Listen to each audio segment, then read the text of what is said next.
पाहू शकता मित्रांनो, या झाडाला कमतरता पडत आहे खताची आणि खालून याला लागलेली आहे बुरशी।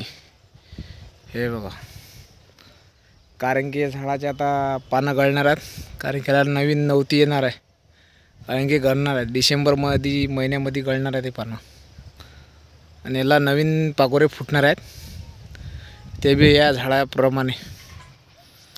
याची कटिंग करावी लागते, आता डिसेंबरमध्ये कटिंग करावी लागते। साईडची शार्ट काढणं आहे त्याचे, हे बाई शार्ट काढणं आहेत। हे बघा खाडा पडलेला आहे इथं, पाहू शकता तुम्ही। हे बघा, आम्ही नळ्या चेक करायला आलतो, तो व्हिडिओ काढत आहे। हे बघा, अशा प्रकारे नळ्या फुटलेल्या आहेत। हे बघा पाहू शकता तुम्ही, दाखवतो तुम्हाला, थांबा। हे बघा, दिसलं का? हे फुटलेलं आहे, याला नळ लावलेलं आहे, हे पाहू शकता।